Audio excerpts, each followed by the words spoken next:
It was supposed to be just another quiet afternoon in the neighborhood, the kind of day where families sit outside. Kids play on the driveway, and nothing unusual ever happens. But in the blink of an eye, everything turned upside down. An HOA. Cop, the kind of self-appointed enforcer who thought the rules, gave him power, showed up at my house with a look in his eyes that instantly put me on edge. He wasn't there to talk, and he definitely wasn't there to listen. His voice was sharp, his body language tense, and every word out of his mouth carried a threat he wasn't even trying to hide. My son had just stepped outside, unaware of the storm brewing on the front lawn. To anyone else, he might have looked like just another neighbor walking out to see what the noise was about. What the man didn't know and couldn't have imagined was that my son wasn't just an ordinary guy. He'd spent years serving in the military, trained to stay calm under pressure, and he carried a level of discipline and awareness that no HOA bully could ever measure up to. But instead of backing down, the so-called enforcer doubled down. He squared his shoulders, raised his voice even louder, and crossed a line that made every second feel like it lasted an hour. The tension in the air was heavy. Every neighbor watching silently from their yards, unsure of what would happen next. And then, in the heat of his arrogance, the cop made a move that would change everything. He confronted the wrong person at the wrong time, with absolutely no idea who he was really dealing with.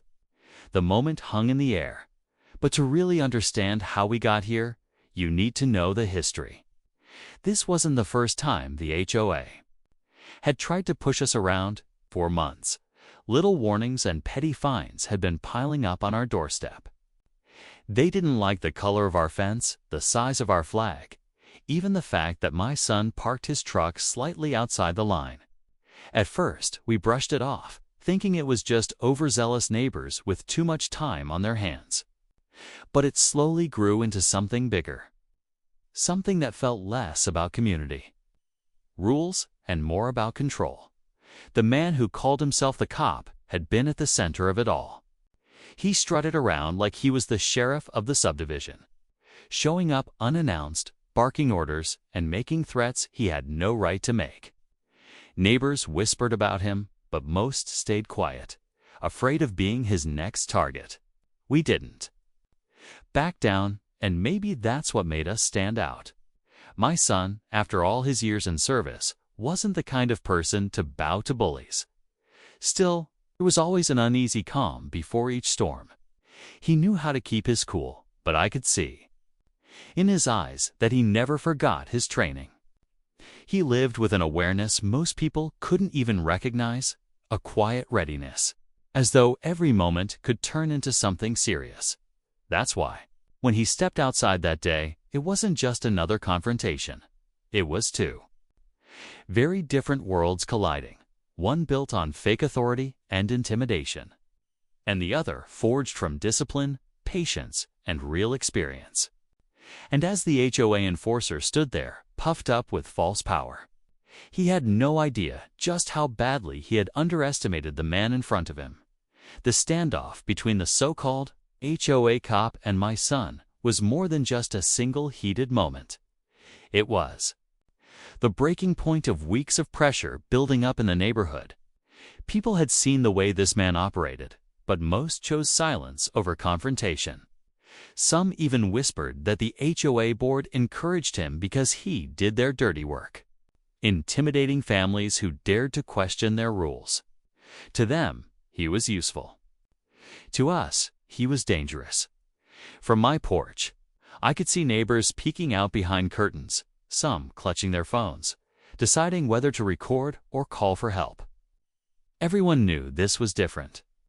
This wasn't about trash cans left out too long or grass an inch too high. This was personal. And the moment my son stood his ground, refusing to flinch under the man's shouting, the entire street seemed to hold its breath. But there was more going on than what the HOA cop could see. My son wasn't just a soldier home from service. He was someone who carried the weight of protecting people, even when they didn't realize it. His calmness in the face of chaos wasn't just training. It was instinct. Meanwhile, I couldn't help but feel the clash of two forces, one man desperate to appear powerful, and another who didn't need to prove anything at all. As the tension stretched longer, the air seemed heavy with unanswered questions. Would this self-styled enforcer push past the point of no return? Would the HOA finally see how far their chosen representative had gone? Or would my son's quiet strength force everyone watching to realize the truth? The conflict was no longer just ours. It had become the neighborhood's, and nobody could look away. The air felt like it could crack at any second. Every movement, every breath seemed amplified as the HOA enforcer squared his stance, trying to look bigger, louder, more in control. His voice rose again, echoing through the street, but this time it carried a shaky edge. Maybe it was the way. My son stood so steady, arms relaxed at his sides, eyes calm but sharp, a presence that spoke louder than words ever could. He wasn't posturing, he wasn't playing a role. He simply was, and that quiet confidence unsettled the man more than anything else. I could see neighbors edging closer now, some creeping out of their homes to get a better look, others filming. With their phones, the entire neighborhood had become an audience, the HOA's authority on full display, but so was its weakness. The so-called cop had built his power on fear and bluster, but here he was, face to face with someone he couldn't intimidate. What struck me most was the silence from my son. He hadn't raised his voice once. He hadn't stepped forward or made any sudden moves. Yet somehow, he was the one commanding the entire scene. That silence was louder than the shouting. It was a reminder that real strength doesn't need to be announced. But the enforcer couldn't back down now, not in front of everyone watching. His pride wouldn't let him. I could see the frustration building in his eyes, his jaw tightening, his gestures sharper and more desperate. He wanted control, and the more he tried to take it, the more it slipped away. The moment stretched thin, like a wire ready to snap. Every neighbor, every second, every breath leaned toward the breaking point. And then, in an instant, he made a choice that would take everything past the point of return. Just when it seemed the tension had reached its peak, something unexpected happened that shifted everything. From the edge of the crowd, another figure stepped forward. Not a neighbor, not a bystander, but one of the HOA board members themselves. Clipboard in hand, face set in a cold expression, she marched straight toward the confrontation as though this was all part of her plan. The crowd parted, whispers rippling through the air. If the enforcer's presence had unsettled people, her arrival made it clear this wasn't just one man acting out of line. This was the HOA itself standing behind him. She didn't raise her voice, but her words carried weight. You're out of compliance. Either you accept the penalties, or we'll escalate further. The way she said it, calm and rehearsed, was almost more chilling than the shouting. It wasn't a man losing control.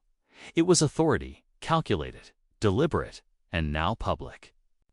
Suddenly, it wasn't only about my son's strength or the enforcer's pride. It was about a system that had been quietly tightening its grip on the entire neighborhood. And everyone watching knew it.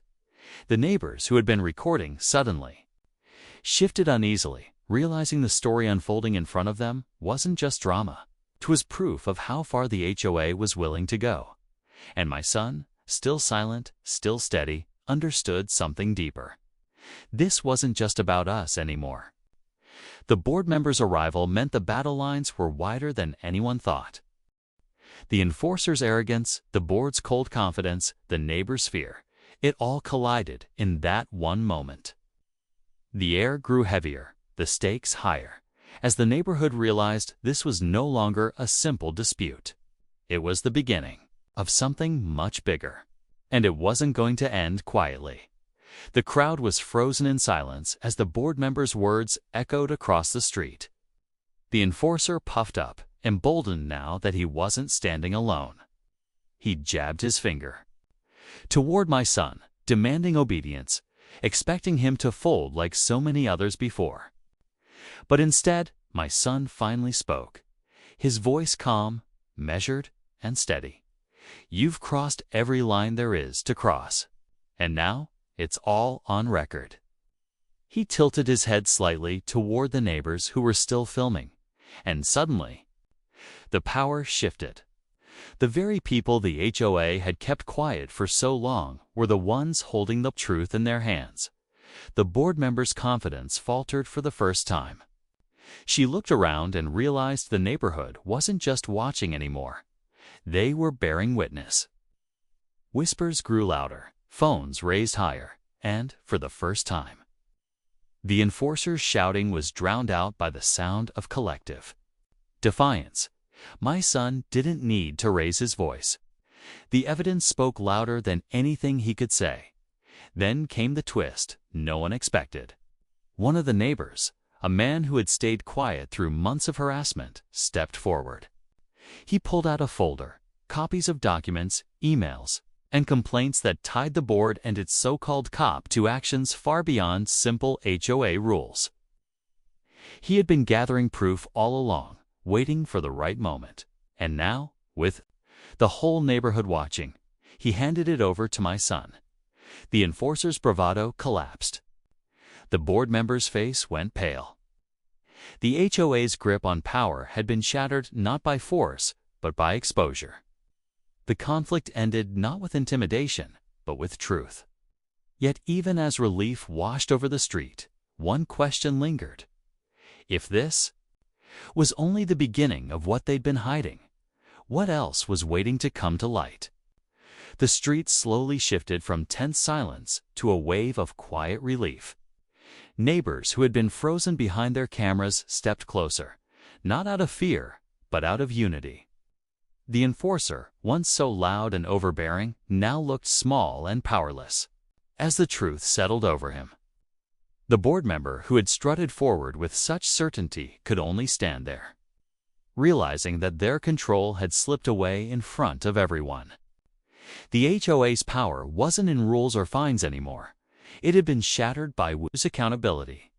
My son handed the folder back to the neighbor who had gathered the evidence and nodded in respect.